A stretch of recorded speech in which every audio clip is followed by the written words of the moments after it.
parents, the families, the teachers, the students that are realizing that a system built to divide, impoverish, and destroy us cannot stand if we do it. All right? It's kind of basic mathematics. If you hear me, could you feel me, could you free me? Wonder if I made a difference or made a difference. But that we are the difference. We ain't got no code to decipher. Brother, I would never call you trife.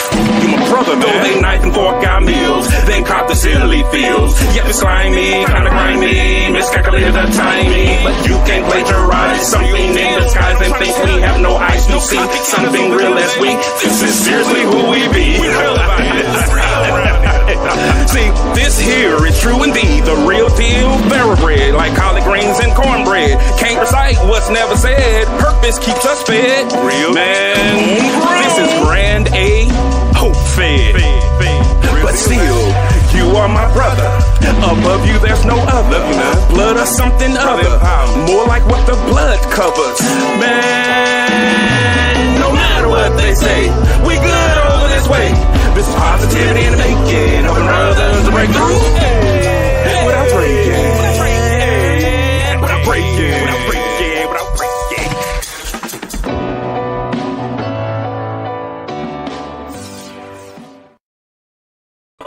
What's going on? What's going on, everybody? What's up, people? It's Thursday, so you know what that means. It's Brother Empowerment Day. So if this is your first time watching the show, Brother Empowerment is not one of those bashing shows, but this is an opportunity for brothers to have encouraging conversations that we hope that something that we discuss will help our brothers and their loved ones to break through without breaking.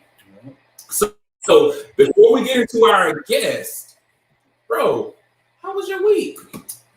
Bro, this week has been, again, it's been another reflective week for me. And in my reflections this past week, I'll think a lot about my finances. So, you know, I was looking at my credit card bill that's going to be due soon later on this month. And they had a nice little breakdown. They said, hey, look at your 2020 spending breakdown. So I was like, oh, okay, I'm going to look at my 2020 spending breakdown. I downloaded that. Well, first I looked at it, then downloaded it. I almost cried, man. I said, man, I spent just... It wasn't necessarily the sheer amount of money that I spent with my credit card. It was just the stuff that I have bought with it. I was just like, man, some of that stuff does not need to be purchased. So this week, among other things, I have really been looking at my finances and things, how I can really tighten up and really just save more money, really. So that's been my week. And it's been pretty cool. Just really just chilling and staying tapped in everybody. Talked to my mom yesterday. Or no, was that yesterday? No, that was Monday. Talked to my mom Monday. So, but yeah, like it's been an alright week, man. A lot of reflections, but yeah, definitely got to get better with my spending because, yeah, I'm not doing that again. Like that right there was an eye opener for me. Like you're doing too much. So, what about you, bro? I actually have been having somewhat of a challenging week. It's been a lot of great things on the Love is a Parable side, but I think what I keep telling myself is is this what the pioneers of any movement went through? Mm-hmm. Because right now I had to deal with some personal betrayal before, mm-hmm. but now me and my wife are dealing with some personal betrayal that's affecting a lot of things, and we have to make some decisions. And it's like, when this gonna stop? Yeah, you know, because I just want to do something good for the people. Yep. Why do people want to attack little old Jay? So it's like all of those things are happening at one time. But we did wrap up the instruction portion of the class. Cohort number 8. In 2 weeks, they're going to complete their kindness project. Mm-hmm. And in 3 weeks, we're going to have that graduation. So that's pretty dope. I feel like there was something else that we've done already this week. What we did on Tuesday, I don't know. But we've been doing a lot of things and trying to stay on top of things. We just released 3 new partners as well. We got 3 new corporate partners released their websites. Mm-hmm. So I'm excited about that. We got 2 more that are coming out as well. So we're excited about all of the partnerships, man. But the good thing is we've just been busy. Yeah. And being busy is actually a good thing, because the more, the busier we are, the more people that we can help, even if some of them mistreat us. But anyway, let's talk to our guests. So, Aquarius Cain, tell the people who you are, who you is, who you be. Who are I? Hey, everybody. It's an inside joke. First of all, it's National Grammar Day. Okay. So happy Grammar Day to everybody.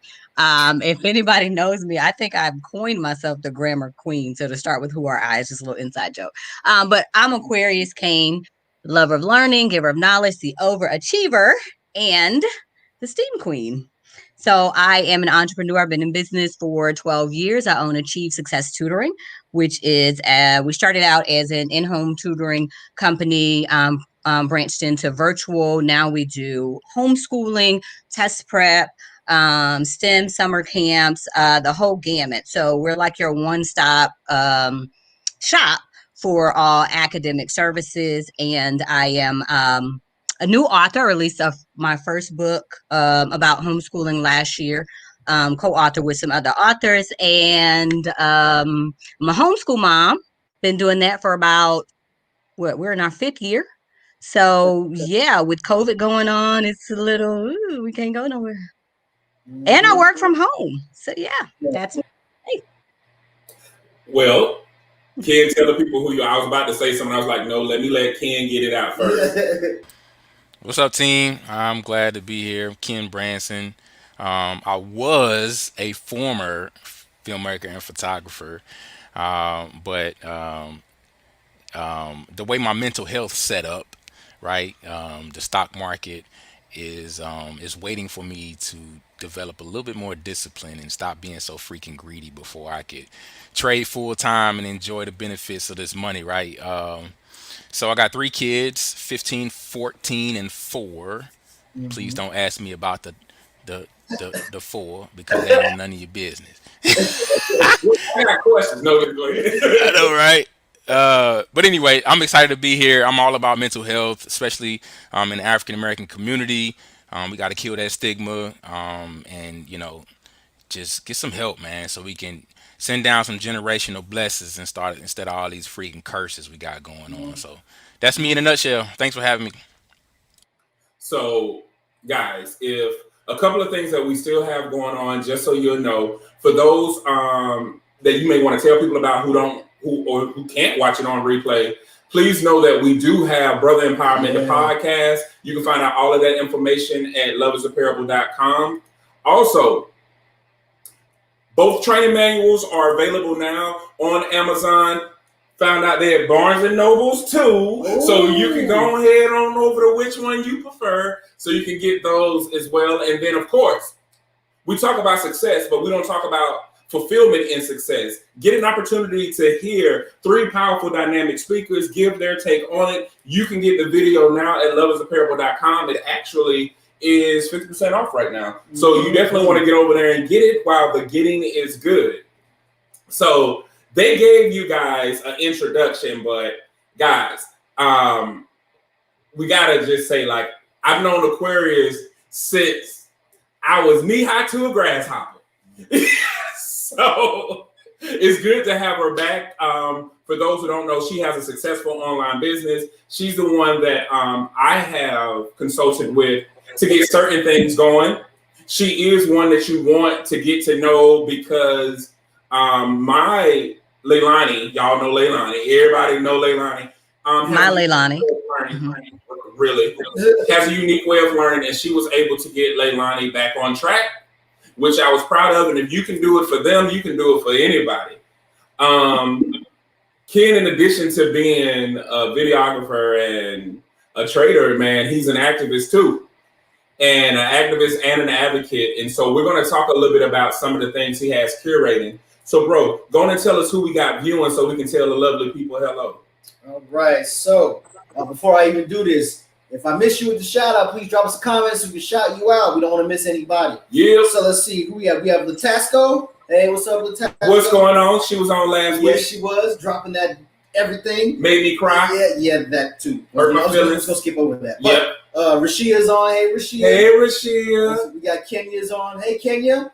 Hey, Kenya. Show recently, last week too. We was on her show last week, and she had an awesome show too. Okay. Well, see, we got Ron on. What's up, Ron? Ron and I used to work together. Okay. Kimberly Dixon is on. Hey, Kim. Hey, Kim. We got April Autumn is on. Hey, April. Hey, April. We got Tara who's on. Hey, sis. Hey, Tara. Let's see. We got Rick Owen was on. What's up, Rick, man? We got Sean from YouTube Land is on. What's up, Sean? Fast. There you go. We got Kimberly Woods McGee is on. Excuse me. Hey. Let's see. Roderick is on. What's up, Roderick, man? We got Lenora is on. Hey, Lenora. Hey, Lenora. We got Mika is on. Excuse me if I. Yep. Okay. All right. Good. That's Aquarius' older sister. Okay. She a nice one. Oh, okay. Yep. Let's see. Who else we got? We got my other sis is on. Lita. Hey. Let's see. We got Charlotte Rose is on. Hello. Hey, Kim. Kim McGee, we didn't miss you. I just said your name like 10 seconds ago. And we had your whole picture up there as well. You know what I'm saying? Your whole face on there. Look at Sherry. Yeah, Roger actually talks about stocks too, Ken. So he may be connected with you too. He got a whole group as well. Yeah, we all got to. Yeah, I need to get into that arena. Yeah, so it's a lot of dope things that are happening at once. So we definitely want to let you guys know the reason why we do what we do.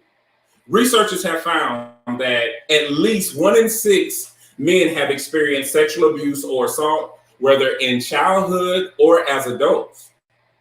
Top 3 causes of men's death: heart disease, cancer, and we dying on accident, y'all. And then the CDC have found with the rape of men that 1 in 71 men had been raped or suffered an attempt within their lifetime. Same study said 4.8% of men surveyed had been made to penetrate someone else, usually an intimate partner or an acquaintance. Men die 3 times more often than women. But y'all didn't know that men's top fears are body image. We care how we look too, money, not being tall enough, intimidated by other men trying to take our spot, and being inexperienced in several areas. And then 1 in 3 women and 1 in 4 men have experienced some form of physical violence by an intimate partner. Teenage boys are 4 times more likely than girls to drop out of school and represent more than 75% of the children referred to special education in the U.S. This is why we do what we do. What are y'all thoughts before we get into the topics? Man, that's pretty heavy. Yeah. I definitely can see. I can't relate to any of the sexual crimes or sexual statistics, but I definitely could see maybe some of the top 5 fears of men. If I, can remember it correctly, one of them was money, and one of them was like incompetence, like not being able to do something.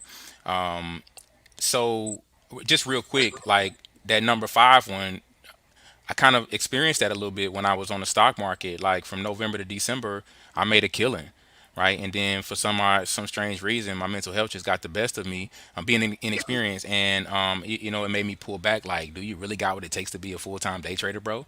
Right? So it started messing with me. So it's people that was really close to me was like, listen, no, go talk about why you jacked up. Go talk about what you did wrong, so that you ain't sitting at home harboring all this crap in, and then falling subject to some of this crap that's going on here. So yeah, those top 5 fears kind of shocked me. I didn't know, but as you talk, Ken, I'm thinking, so are these the top 5 things that possibly contribute to the mental health issues that men experience as well? Just a lot to think about, just from a list. I think what I like more than anything about it is, there he goes, Superman done flew in. What's up, Kerwin? Kerwin, we were just talking about him. I was telling Ken I'm gonna connect you two after this anyway. I wanted you guys to connect. Mika said the same thing. She said body image, interesting, didn't know that. What I like about this is that it actually humanizes men. Mm-hmm. Because a lot of times they act like we don't care about certain things, but we really do. And there are several men who do care. Well, they do care about the way they look. Heck, I care about the way I look. But I think maybe because you guys don't talk about it like we do. We constantly talk about our body image. We constantly talk about our height, and we constantly talk about, well, we just talk, period, as women. So I think it's just shocking, just simply for the fact that because you guys don't communicate this. So it's that suffering in silence thing. I think it's more of always the comparison. I don't think it's a competition either. Like who talks more or who's saying stuff. I think that we are communicating. I think it's not really paid attention. Like if y'all didn't know from a marketing standpoint, the whole dad bod, that whole thing was like a whole phenomenon for at least 2.5 years, where men were insecure about having a dad bod. You know what I'm saying? And so those are the things that even the dad hat came from male pattern baldness, and these were the cool hats that the dads were wearing to cope with losing hair. And so it's a lot of things that are actually out there that I'm glad that are out there. But I think that some people, we have been programmed to really be in competition with everything and even struggles. So sometimes people don't hear you. Like say, well, I don't think y'all talk about it like we do. We ain't gotta talk like about it. You do. We talking. Right. The communication is different. And I definitely feel about the struggle Olympics. It's like who can get the gold medal and who has the hardest sometimes. And so maybe we're just not paying attention then. I'm not trying to be funny, but I'm like, all of this is, I don't hear men talk about these things. I just don't, period. Men, I don't hear it. I'm sorry. So maybe we're just not listening. I'm gonna step out there to say, like, you know, this ain't something that I talk about on a regular basis. Like, you gotta be close to me for me to, you know, for you to know my insecurities. Here, you know, over the last maybe 4 or 5 years, as I've been becoming more self-aware of myself and I get more comfortable with who I am a little bit more vulnerable with things like that. But yeah, I mean, I got some insecurities about my body. You know, for the longest time, it was my teeth, right? Like I didn't smile for a long time. You know, I grew up, got picked on about my smile. Like, but you know, it was one day I looked in the mirror. You know what I'm saying? Matter of fact, one day I took a picture, and I'm like, you know what? Fuck it, it's just gonna be the way it's gonna be, cuz, right? Or go get it fixed, right? We're gonna either do one or two things. You don't do no cursing. Oh, sorry, my bad. But so that was my thing, right? Like, so you know, we just don't talk about it as often. I don't, at least. Yeah. Well, I think it's, for some of us, it's not a woe as me. Like it ain't a woe as me. Like I need to lose weight.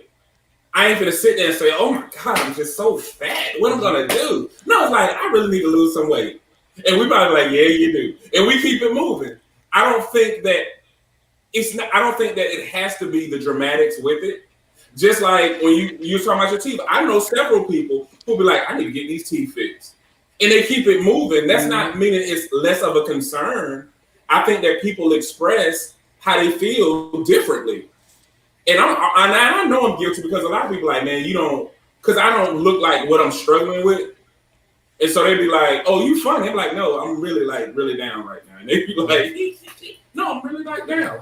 But they don't think that I'm down because I'm not sitting here crying and acting crazy. But I think we do express ourselves, but I think that there's an expectation of a certain behavior to go along with it that sometimes we just don't do unless it's at a point where it's unbearable.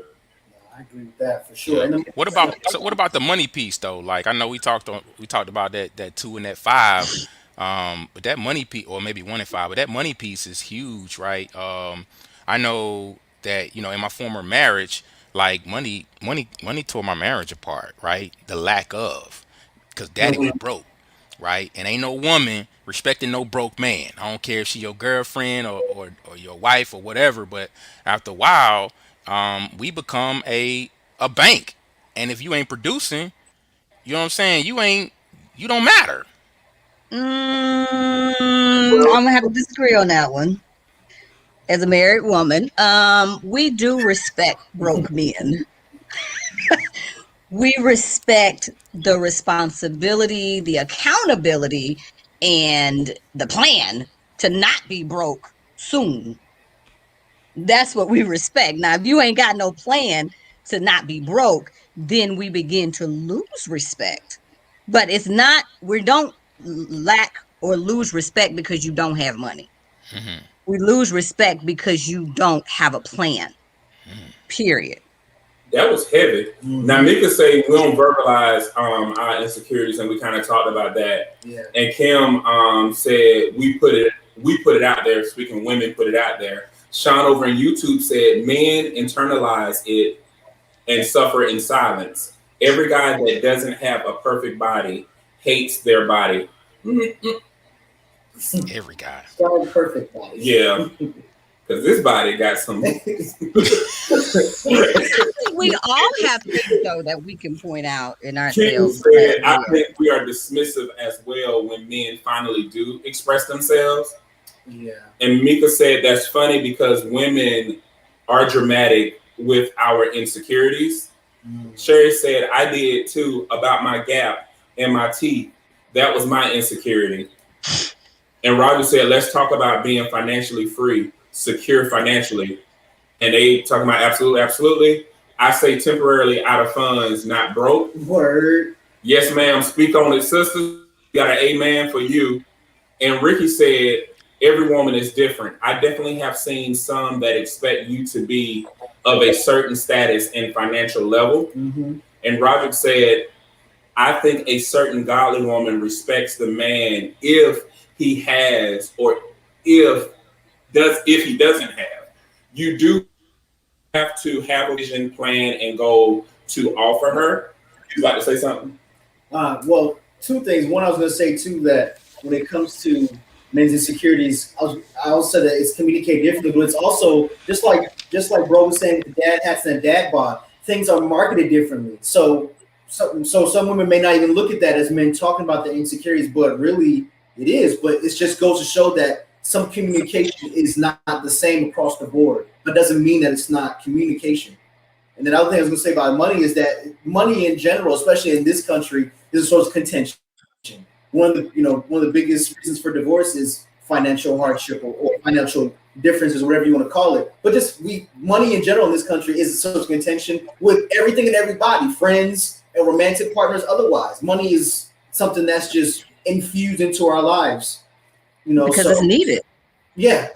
Well, I think also the expectation, which we tend with two things here. We do have a social construct that men are conditioned to be protectors and providing. And financial responsibility falls under both as it relates to men. Yeah. So I do think men are conditioned also to basically stretch their power through their financial assets or their financial gain. Absolutely. A lot of times the measure of a man is based on his societal status and also the influences that he may have. Yep. Why do you think some people go different routes to secure funds? Yep. It is not necessarily about just the need. It's about the status that comes along with that. Yeah. And even when a wife may be okay with it within her marriage, society is not okay with it. And the couple still has to contend with those societal pressures that influence things. Absolutely. So a lot of times it's what the society is saying, well, you should be taking better care of me. We should be having this. You got family members and friends that are influencing that even when the couple is okay. So I'm not sure if it's the money that broke up a lot of marriages or the societal pressures that influence the couple to separate because of the financial burden. Word. I think there's also an internal struggle with the man as well, because again, it's that generational how you grew up. You grew up, like you said, the norm for a man is to be that provider. So there's that internal pressure on yourself. Even if I'm not pressuring you, you're pressuring yourself, and then you feel like I'm pressuring you as well. Man, too, though, I think we don't talk about that. Like, you may not be doing it. I may be cool with it, and we agree to it. But when I go outside, society is telling me I'm less of a man because I'm not adequately providing for you. Right. So we thinking, oh, that's something in your head. You just making it up. Like, no, that's no different than when we try to explain the clout of racism to non-blacks. It's a pressure that you feel that you can't explain, but it is there. Good point. Very good point. Yeah. Kimberly says she agreed with you. She said, I agree with Aquarius. However, I do think there is a time limit on being broke. No plan, no play. Amen. We got pretty. Let's go to a discussion question. What's going on, my soror? Hey, Chanel. What's Hey, up? Chanel. Let's see. We're just going to jump right on into it, ain't Yep, let's do it. The difference between learning about our history and continuing to teach division amongst races. Is it possible to learn about our history without teaching a new generation hate? Ooh, that's a interesting sentence. Yes, it is. But ladies first. Okay. Ladies first. What I don't like is the assumption that teaching about racial disparities teaches hate. Right. I think that's the problem to begin with.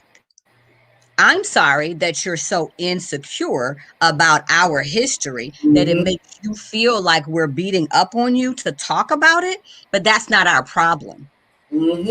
But in order to make sure that we learn and grow, we've got to talk about it. So you've got to learn how to get over your insecurities, because we're not teaching hate. If I tell you the truth, that's not teaching hate. And so we've got to separate that before we even start the entire conversation. Yeah, I was going to say exactly that. People have to separate. People can't center themselves when we're talking about this. The truth. There should be no emotions that should be tied to truth, because the truth is just that, the truth. So yeah. Yeah, and Kenya said exactly what you both were saying. That's tough. When you teach about our history, you unfortunately unveil truths that evoke feelings of hatred and hurt. Yeah. And I will say that I have heard, just to be fair, I have heard people try to like paraphrase or sum up history. And it's just not a good one. And they have even did it to my children. I'd be like, no, let's clarify that. Like they'll say, like, all white people racist. Like, what? No, don't teach my children that. You know what I'm saying? Let's not do that. Let's talk about this situation, and we explain it to them so that they can draw. Because, like I said, my kids was introduced to racism in kindergarten. We didn't know moving here from out of state that they're going to talk about the civil rights movement in kindergarten. So my kids was like, well, what about auntie this? And what about cousin this? Because we do have different races within our family. So we had to make sure that they explain it. So you can't just come to our kids and say anything, because they do have points of reference that they can look at and talk about that. And I think that we collectively have to do a better job of making sure we're not using emotion to influence the interpretation of history and just allow history to be history. Yep. Yes. I think you can learn how to deal with the emotions, because they gonna come. Because there are times where I watch some movies and I just be like, I'm not liking a certain group of people right now.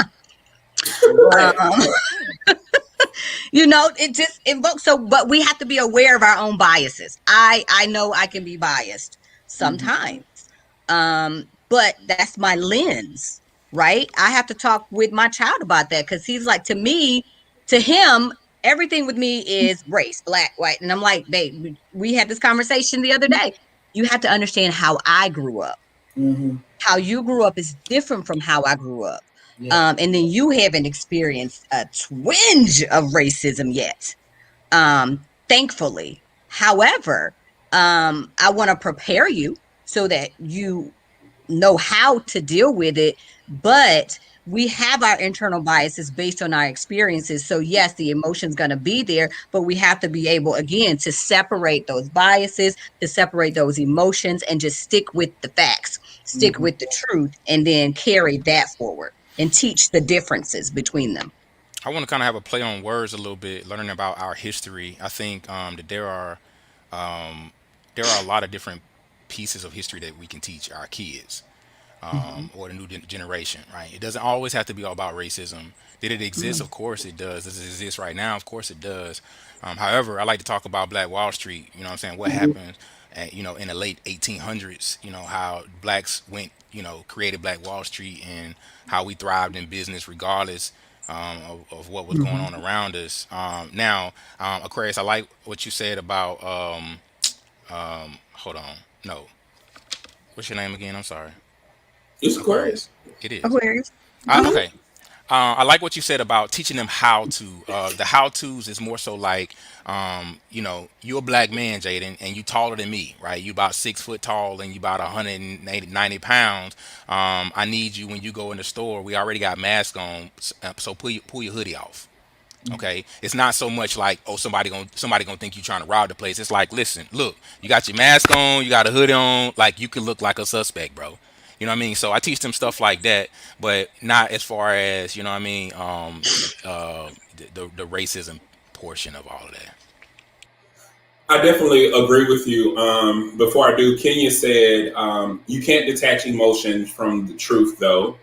And Sean said almost all history has some dark, painful stuff. We need to be tough enough to understand that humans can be dark and fight to not be that. Be the light.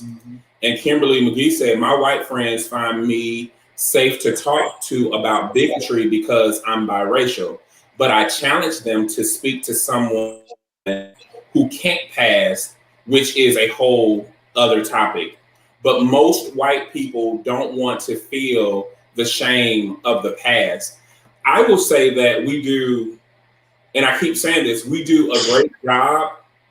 And why I agree with Ken's point, we do a great job of preparing people for racism, but we don't do a great job on race education. And they're not the same thing. And so we are creating a racism conscious society, but they are ignorant to race education, let alone cultural fluency. And because we don't have enough conversations about cultural fluency and race education, we are creating a disconnect even when we're trying to speak about history.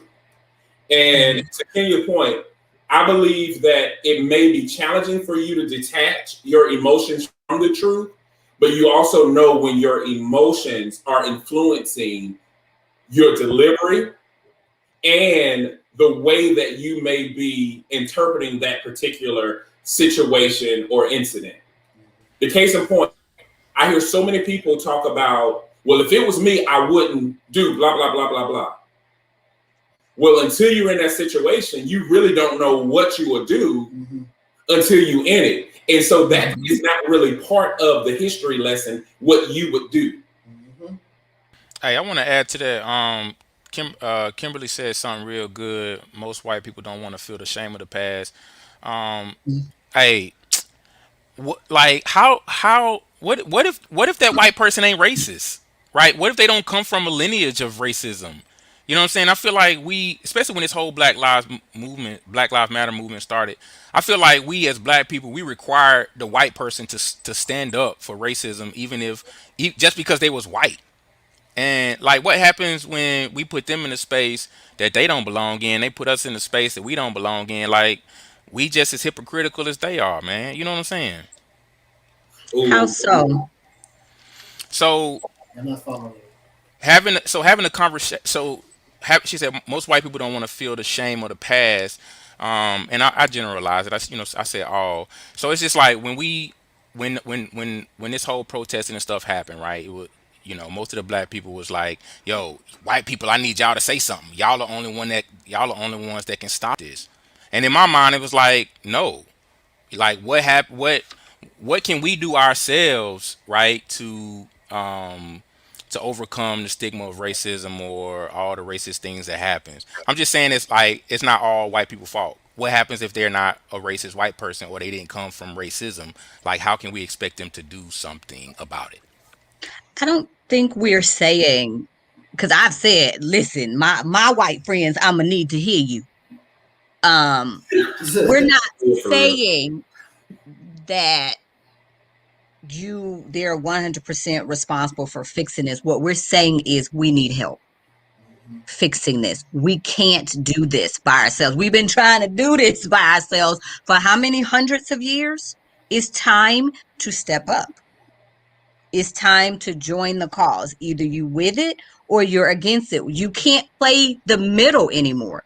You got to make a decision on where you stand on this point.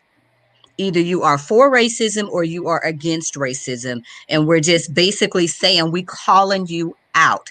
Say something, do something, join this movement or join the other side, because we're not playing games anymore. All right, and at the same token, what are we telling our own people though? What you mean?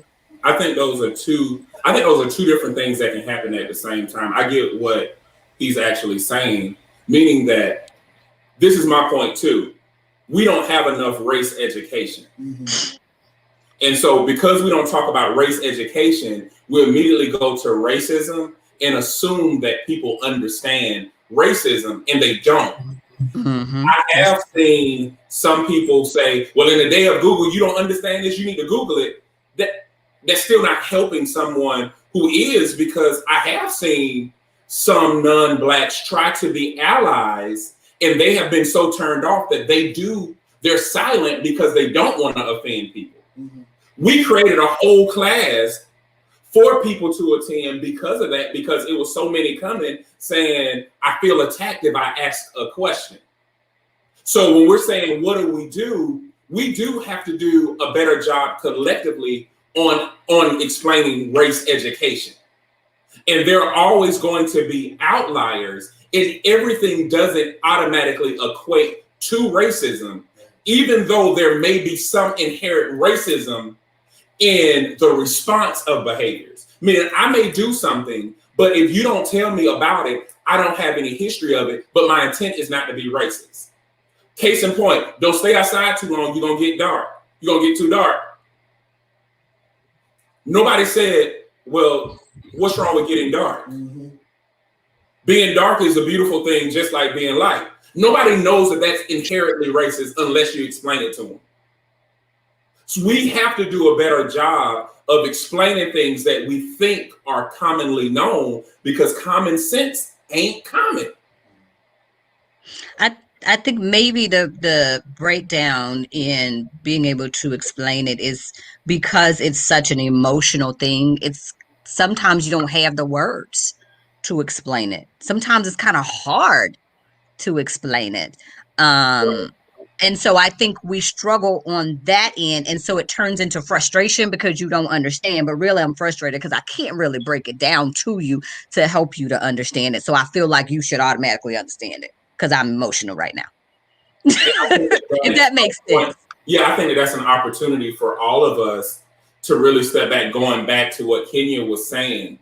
You feel yourself getting emotional. It's better to say, I'm uncomfortable with this conversation right now, than to project all the anger that you have for the racist people as a whole onto one person who's like, I'm trying to help.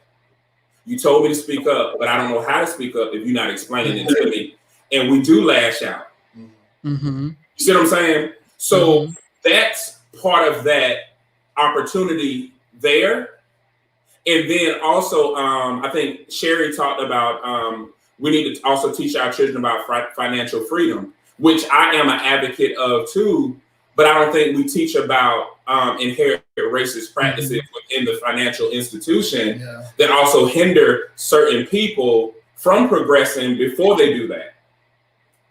It's easy for me right, because you can do all the right things. Slate, but there has to be a balance too, because there are things that I contend with financially. What affects me financially is my health, is my size, is my age.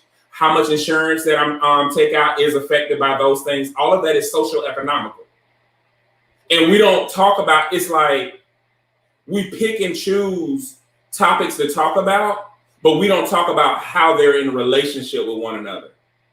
Like I can talk about race education, I can talk about racism, but I don't talk about how things are inherently racist and how that influences how I would get a different healthcare benefit than my white counterpart.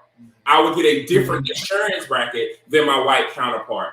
We don't talk about a lot of this stuff that affects it. So when you tell me to invest something, I'm coming with years of mistreatment, misprotection, and a lot of other things that we don't really discuss that goes along with it. Oh, we got a lot of comments and they all share. Okay, she said that when she said, oh, Mika said, we're all in the world together, so it shouldn't just all be on Black people to fix it. Yeah. I'm gonna let you do that after I go down and then come back up. Deal? Yeah. You're smart. Yeah. We need to also teach children about financial literacy to include stocks, bonds, and savings. Acknowledgement is essential to change. You can't play safe because it's easy to be safe. I don't think it's everyone's job to explain. Go to reliable resources. No resources, right. Point them that way. The damage is in folks trying to teach while they lack understanding too. Yep. Understand where you're coming from, Ken, Sherry said, and she said exactly, I don't know who that was from. Yeah. What you about to say? Tara said pretty much what I was going to say. And also just, Black folks talk to mayonnaise people that they may not know in that way. Sometimes I think because, we did not construct this system that is racism. So it's not up to us to solely, talk to each other about how to fix it and try to Superman our way out of it. We have, like Aquarius said, that's been the MO for quite a few decades, centuries now. And it's just at a point where, it's been at a point where just acknowledge that it's not up to us to fix something that we didn't start, construct, and maintain solely. You know what I mean? Or really at all. So that's all I want to say. We can, we talk about different things at the same time. And so we can, like bro said, we can talk to our people about, and people too, about, race will not just racism, but we can have race studies and that nature without just talking about racism, while also letting non-Black people know, hey, we didn't start this, that's something that we benefited from, so we shouldn't be the only ones tasked out here to go and fix it. And I think that that's a good thing. And Tara actually helped us develop the implicit bias workshop. And so just to clarify, we're all biased. And we all live a biased life every day. Our job is to make sure our biases don't influence how we treat people, most importantly, mistreat people. But one of the things that we talked about in the implicit bias is how it affects every area. And we didn't just talk about race relations, Black and white. And I think that's what happens is that one thing that we found out from doing our surveys is that a lot of whites don't identify with race. They identify with ethnicity.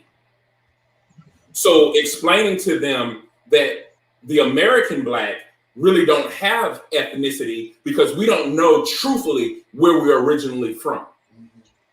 Black became a culture, which is a race for us because we didn't have an ethnicity. So that's why Black people are very protective about what's Black. That is different from someone who was born in another land who happens to share the same complexion with us. They don't have the same devotion to Blackness as we do because that's all we have. Most ones can go back to and say, well, no, I'm from here, I'm from there. So white people don't wake up saying I'm white anyway. If anything, they'll wake up saying I'm Scottish or I'm Irish. And they don't look at each white group as the same as we do because we were forced to look at ourselves collectively. This is our applications. It says race and ethnicity, and a lot of people don't know the difference. Right. So it's a lot of things that I think that we shouldn't try to address race education in one setting, but teach race education every day. Teach culture appreciation every day. Like I have a conversation, you're a grammar Grinch, but But at the same time, a lot of the things that Queen, grammar queen. French. A lot of the things that we reinforce from a grammatical perspective is actually inheriting races because it's not teaching us about the other dialects that are attached to cultures. Mm-hmm. So we both up saying you ain't supposed to say you fixing a plate, you ain't supposed to say ain't, you ain't supposed to say all of these, and guess what? They're all real words and they're all attached to a culture. Yeah. And we appreciate it, and we gotta stop saying it's not a word when they really are. Kenya said that loss of connection to our identities creates disconnection to true purpose. Yeah. Oh wow. Exactly what we talked about last time. Whew. That gave me chills a little bit. I don't know why I did that though. Ken, you done with that? Ken, like, and I'm done with that. I said what I had to say, and I'm done. Did we answer your question? Did we answer your question, Ken? Yeah, I ain't really have a question. It was just more so contributing to the conversation. You know what I mean? Okay.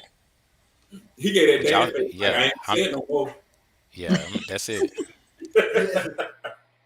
Okay, let's go to the next one. Y'all ready? Men and their baby mama. Is the baby mama more important than the girlfriend? Ha ha ha ha ha ha ha. I can't wait. I'm gonna sit back on this one. You say you can't relate? I can't weigh in on this one. Okay, well I got you. Like this is me. This is all me. This is all me. Now the baby mama it depends on who you're talking about. Who, you know what I mean? Who? So go back to the question, right? Is the baby mama more important than a girlfriend? Is it who? To who? Is it more important to the kids or more important to me as the father? So, you know what I mean? She not more important. The man. I'm guessing the man. So I don't know. Just depends on who we talking to. But no, she's not more important than a girlfriend nor the wife. Wait, there's a girlfriend and a wife? Or the wife. I'm just playing. I'm being messy. I'm sorry. He'll be adding to the storyboard. Right. No, she's not more important. I mean, it's some things that happen, right? It's a fine line, though. You know what I'm saying? I feel like in 2021, man, like we just need to have conversations and get past all the foolishness. Because at the end of the day, it's really about the kids, yo. Mm-hmm. You know what I'm saying? Now, I don't think there ever should be a time where your girlfriend feels less than. That could be an internal problem as well. But you see what I'm saying? She should never feel less than. Like she need to understand she need to understand the dynamics. Like, I don't know, man. It's such a loaded question. Like, it can go either way. It depends, man. It's a whole lot of variables in there.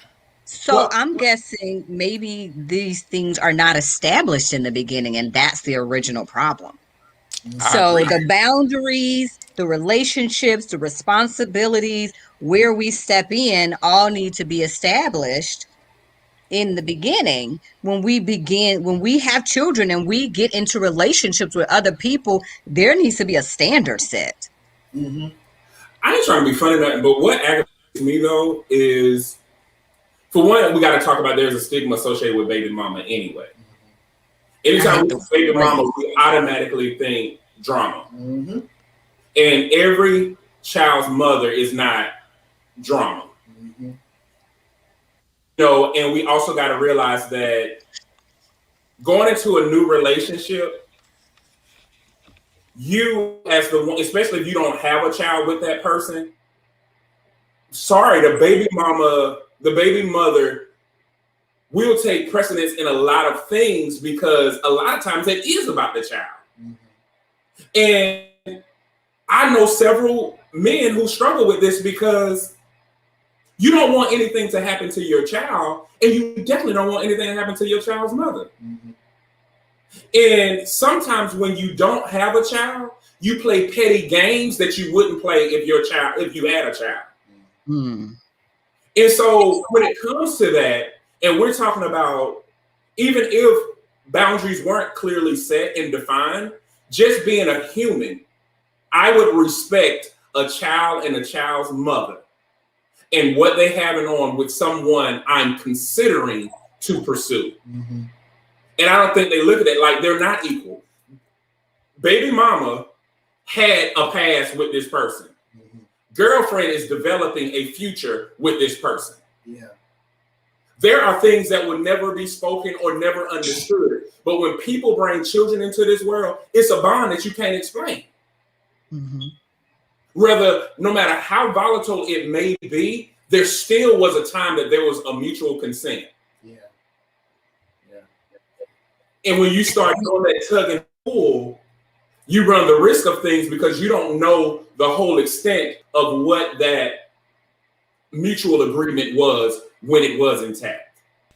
I agree 100%, man. I will go on record and say that a lot of the miscommunications that happen in this type of setup or situation, it lies heavily within us, right? I think we got the power to squash a whole lot of that joker before it gets started. Yep. But oftentimes, us as men, we have kids too early before our brains fully develop, and we do dumb stuff, right? We can't communicate the right way. We don't know how to communicate. Some of us can't be trusted. Some of us still might be sleeping around with the baby mama. Then that adds, so if we still sleeping with the baby mama, then we gonna automatically treat the girlfriend or the wife a different way. You know what I mean? So it's so many different dynamics and so many different things that we can squash from the beginning if we get ourselves in our rightful place first and foremost. Mm-hmm. Mickey say she's only as important as the man makes her. If his importance is on the kids and the girlfriend will understand the role. She said it's extremely loaded, Ken. It depends on her role. She's crucial to the man, but she's not crucial to the story unless she becomes a wife. The girlfriend needs to know her position, and that comes from the man. Generally, going to there are children's mothers who play petty games. I definitely see it in my field. I'm not refuting that. I definitely refute. Yeah, I don't think any of us refute that. Hurt and pain is a lot of the source and the lack of effective communication of the role and responsibility. Yeah, I'm just saying that the blurred line sometimes is the assumption of authority and the assumption of a role. Mm-hmm. Mm-hmm. You see what I'm saying? I remember one of the craziest things that I say, and now that I got kids, I be like, I was really stupid. I used to always say, man, them kids disrespectful. I ain't gonna let my kids disrespect me.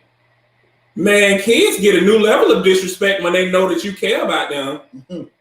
They be like, oh, you really testing my gangster. It's like people that you would normally slap, you can't slap your kids that way. You be like, why are you doing this, man? But we allow our kids a level of disrespect, or we don't see it as disrespect. Like my wife and I raise our kids to be very expressive. How my mama raised us, they may look at it as being disrespectful, but I want my kids to be able to say how they feel. So when something really happened, I know that they can come to me. And then we work on how you said that was jacked up. But that may not be the same for everybody. Mm-hmm. Me and Terrence talk about this a lot because we kind of raise our kids kind of similar.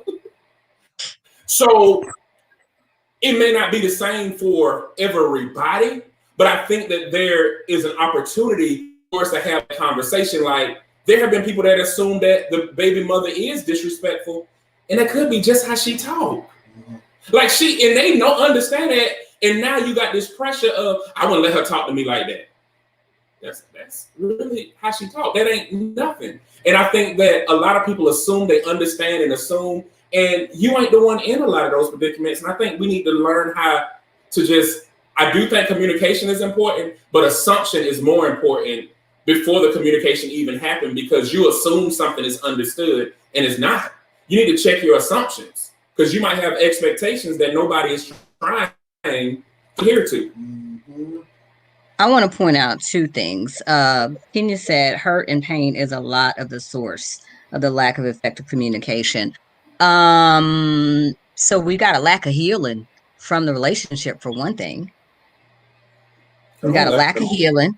And then the second thing is respect. Mm-hmm. There has to be when we say lay the ground rules, you got to lay down the levels of respect. You got to lay that down, and it shouldn't be assumed that it's going to be given. it should be given and it should be talked about and it should be communicated at the same time. And I think, like you guys said about the man, I think the man plays the biggest role in setting the ground rules on all of it. And if they play that non-confrontational, because I literally had to think, y'all, I was the girlfriend, but I've been married for so long, I forgot.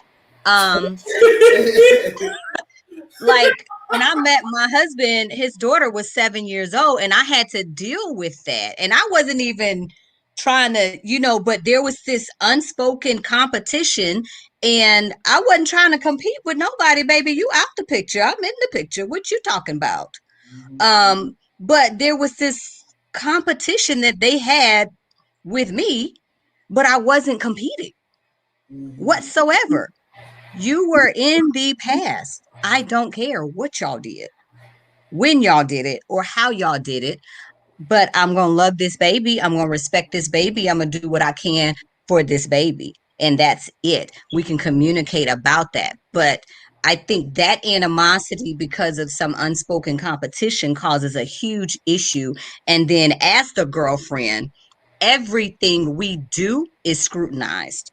Because I remember they set me off to the point where I tried, you ain't gonna keep disrespecting me. And once I finally went off, then it was, we ain't heard from the child in 2 years because of me. Because you waited, you provoked me. And you knew I was gonna break at some point. And you did it on purpose so you could take the child away. That's the part I don't like. Sherry said, isn't there a difference between being expressive and being disrespected when it comes to children? Absolutely not. It's the interpretation. Like, disrespect is so relative to the person. And I can tell you this. Hear me when I say this, because this goes for any parent across America. You do not have the right to tell another parent that their child is disrespecting them. Only that parent can say that. And when parents hear that, they've taken everything they can not to snap. Because we don't know the underlying issues. We don't know what they're working with. We don't want any of that. So when people come and be like, oh, your child is disrespectful, yeah. It's just like with me. I know my kids have a certain personality. That's why I don't let them go nowhere. They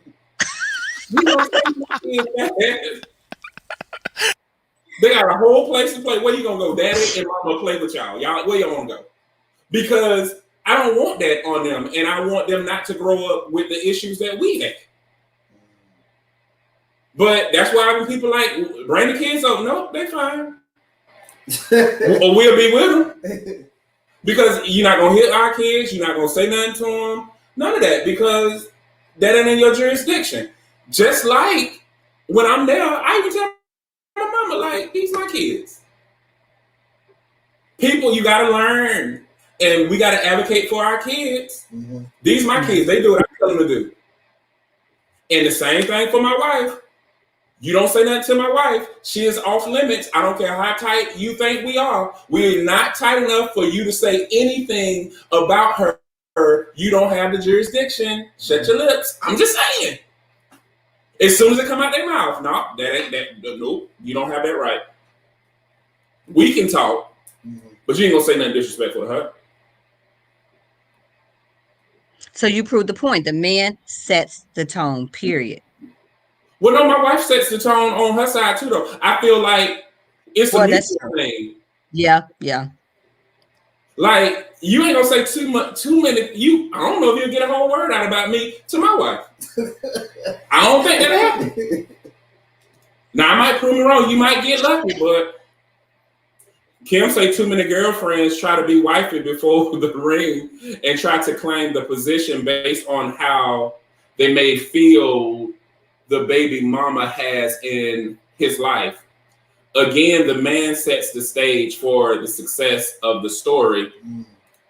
Aquarius, you just spoke the truth right there. I believe that it's both, though. I think that it's going right back to what we talked about before. Remember we talked about societal pressures? But In what way? I'm going to admit, like, I think that we got the power. I think we got more power to set the record straight. And of course, our helpmeet, the girlfriend or the wife, you know what I mean? We got to be on the same page as well. Like, it's not all on our shoulders to make it happen, but we play a major role. I think that's the part we don't talk about, is that assumptive role to make things right. And what tends to happen is when there is an irresponsible action on the female's behalf, it goes back to, well, you need to fix it as the man. Mm-hmm. These are the things we don't talk about. It's like, I'm trying to fix it, but I can't police your mouth, police my mouth, and govern this relationship too, that I'm trying to do too. Right, I agree. Well, you ain't fixing stuff. So it's like, no, when we talk about mutual understanding, it's like, if you're going to let me fix it, let me fix it. I don't need you co-piloting. And then when you get mad, you just leave, just jump out the car. Because you ain't fixed it right. See, that's my point. Yeah, she got to go already. You got to go. And I'll be like, put the muzzle on because I'm about to talk to it. But like, Aquarius, put the muzzle on because I'm about to talk. But that's the part we don't talk about. It's like, it's all or nothing. And no, that ain't it. There is some gray in there too. Aquarius, you got one more. Kim said, I've been there, Aquarius. It's set up. I learned to know my place. I wouldn't go with him to pick up the child because I understood my role until I became a wife. Then it was about co-parenting. Absolutely. It's all individual. She said there is no one size fit all. Some folks needed counseling instead of a breakup. They heal with the third person involved. Child, you better preach that one. When these baby mamas come up, it makes me so happy that I don't have one. You do, she's just your wife. Ricky, I'll second you there, my brother. I will. You know what, guys? It is time for positive brother shout. Positive brother shout out. I think we got through what, 2 today? Listen, we're not counting numbers anymore. Maybe 3. The first 3. Look, we're not counting numbers no more because we had a healthy conversation. Yeah. So like we talked about before, guys, this is an opportunity for you to highlight men who are making positive change in your community or in the community that often don't get the recognition that they deserve. So Aquarius, chivalry is not dead. Yeah, ladies first. Oh, okay. I want to shout out Randall Sherrill. He is the owner of the Achievement Institute, which is a mentoring program for young males. Get this, mentoring for young males from the 4th grade through college. Like, I mean, he taking them there and he's guiding them. I mean, it ain't the traditional mentoring where you just get the mentor and then y'all supposed to figure out stuff to do. I'm talking about these boys that learn stocks. They have homework. They have guest speakers. They have to do presentations. Like, he's helping them find jobs and helping them get into college and finding resources for them. Awesome guy, completely heartless. So shout out to Randall. Ken, we're going to let you get up there. But before we do, my brother, want to go ahead and give you an opportunity to speak on this. Word. So actually, I mean, that goes hand in hand. So I'll talk about, I met a guy by the name of Corey Purdy, probably about 2 years ago. E.T. the Hip Hop Preacher came in and did a keynote speaker for my man Lynch Hunt in Greensboro, North Carolina. And at the end, I met Corey Purdy. We connected on social media, and from there, I seen his work for the advocate. He's an advocate for returning citizens, also known as ex-cons, felons, convicts, whatever politically correct term you want to give us. So I locked arms with this brother, and he put a post out probably sometime last week, and the post was very personable. It was something to the effect of, "I'm about to go back to prison. I just got out, and I don't have a place to stay. I'm homeless. I don't have a job. Please help. Please don't refer me to no state agencies because they don't do nothing but give me the runaround. Like, So people that didn't really know him was like, oh my God, Corey, is everything okay? But people that really knew him and the work that he stood behind was like, okay, what's going on? So 35 inmates are about to be released, in the state of North Carolina by the governor. I don't know all the details. I don't care to know all the details. He knows all the details. At the end of the day, I'm just a filmmaker and storyteller. So when he put this post out, I replied, bro, I got the camera in hand. I'm there. Like, whatever it is, I'm there. So I went down last week and I started capturing footage of this brother. But he has a whole lot more information about this than I do. Yes, I was locked up in prison. But when I came home, I had the resources necessary to, get my life back on track and do, far greater than I would have ever done, probably if I wouldn't have got locked up. So big ups to Corey Purdy for he did about 10 years in prison, and he came home and he was almost in the same situation where he, for some reason, he couldn't use his mom's address for his probation or parole, and you only got a certain amount of time to give your probation or parole officer your address, or you are in violation of your probation or parole. And when you violate, you only get a couple of them violations, and they activate your sentence, and you go back and finish out the rest of your time. So whatever is going on with this whole COVID stuff, this lawsuit, all I know is I don't know all the details. I just know my man Corey Purdy got a whole plan laid out. He got 13 acres down in Vanceboro, North Carolina. It's an old elementary school. He has a 3D modeling of what's going to happen on his work compound. For instance, the returning citizens come home and they can build their own tiny house right there on the campus. Right, he turned the gym into a manufacturing facility. Is in the process of getting tiny home supplies sent. So we can make this thing happen.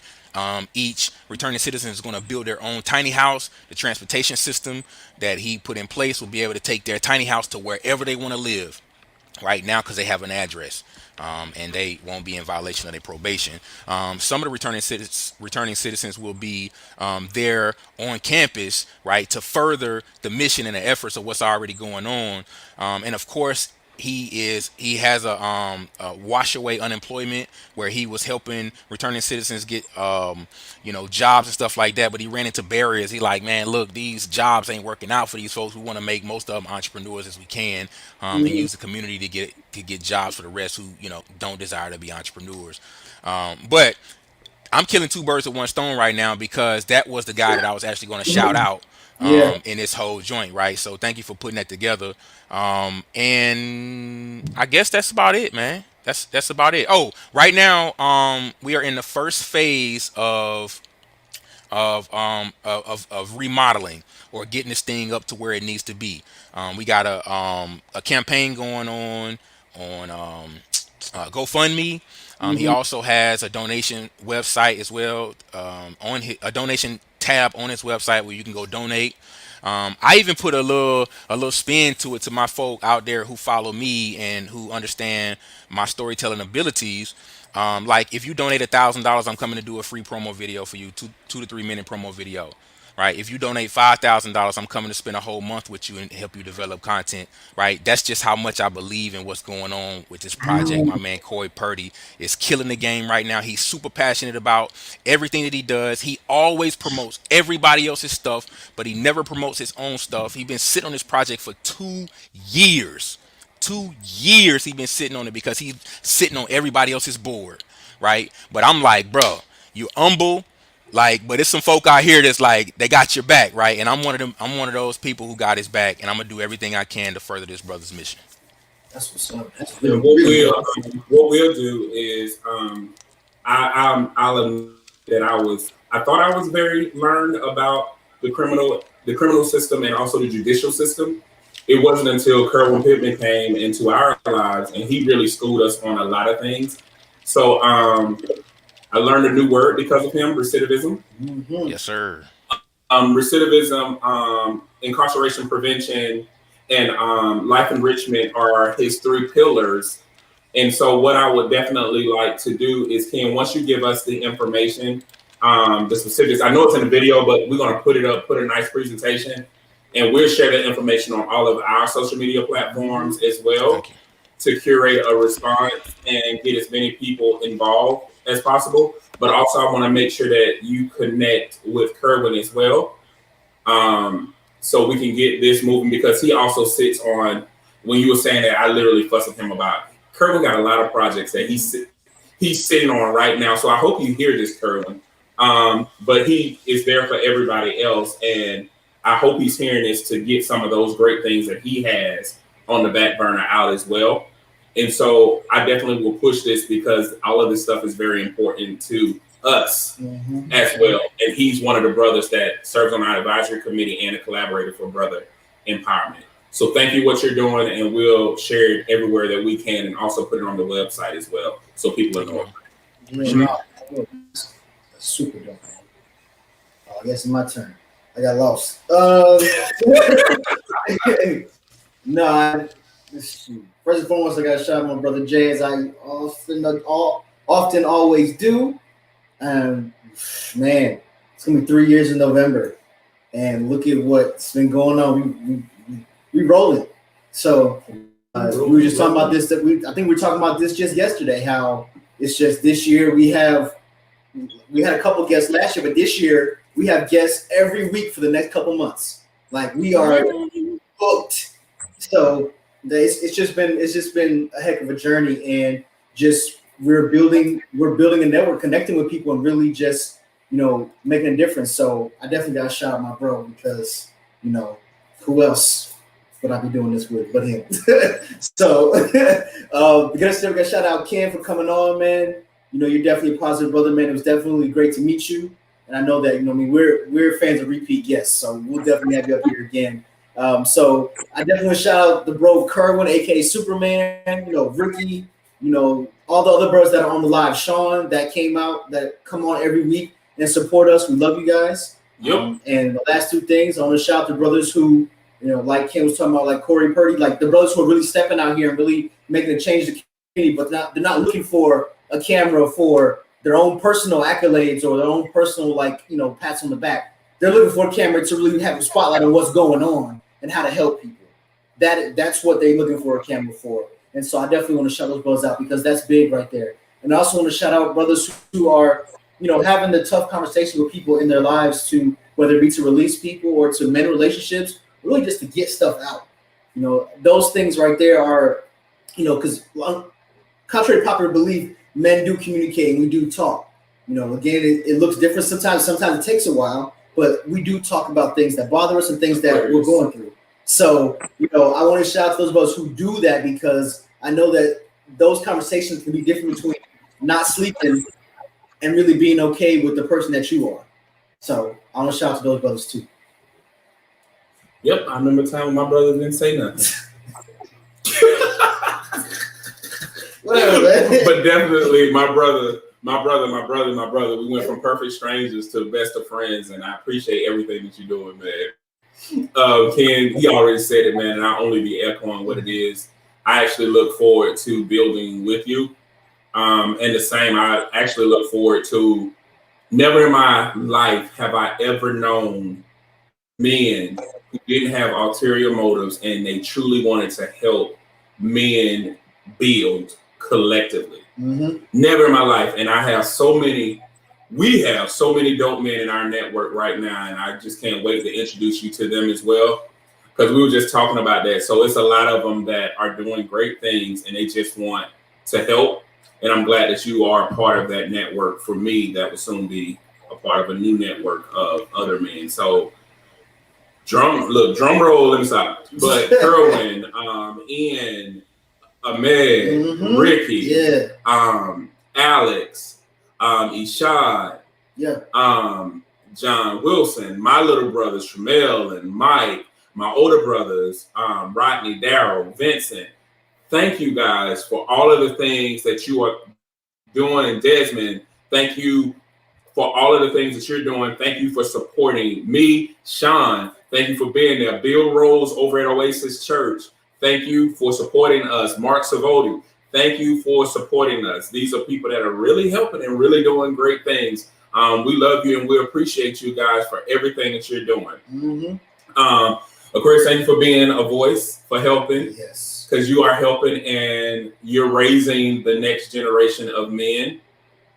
And I'm sure him and Leilani are going to be all right because we arranged the marriage. Okay. Yeah, It's already done. It's already done. Yeah, it's already. We don't know how long it's going to last. But. Yeah, because he still don't understand why boys got to open the door and carry stuff for women if they can do it themselves. So we working on that part. And it's perfect because Leilani is like, I don't need no man to do nothing for me. So they actually might work out. But no, if this is your first time viewing and you feel that you don't have anyone in this world that care about you, you just met 4 people who truly do. Reach out to all of these individuals, connect with them. If they touch you in any type of way, definitely let them know how they made an impact. Support their causes, support their businesses. For those who don't know, Aquarius business actually can serve the entire U.S. She just needs to know what the need is, and she can fulfill it. But she definitely has pulled in the tri-state area, that's Georgia, South Carolina, and North Carolina. So just reach out to her. A lot of the stuff is virtual, so she can make sure that those things happen as well. Mm-hmm. Okay? So Ken and Aquarius, stay on. Everybody. What's her email? Brooke, really? Okay. Brooke, you already. I'll put it in the chat. That's Brooke. Brooke who? The one who got the tutoring business in North Carolina that I was telling you about. Okay, we got to listen. If it was COVID last year, we don't forgot. She talking about. I see. I see you, Brooke. Okay, I got you. Y'all stay on. We about to go. No matter what they say, we good over this way. This is positivity in the making. Open brothers to break through.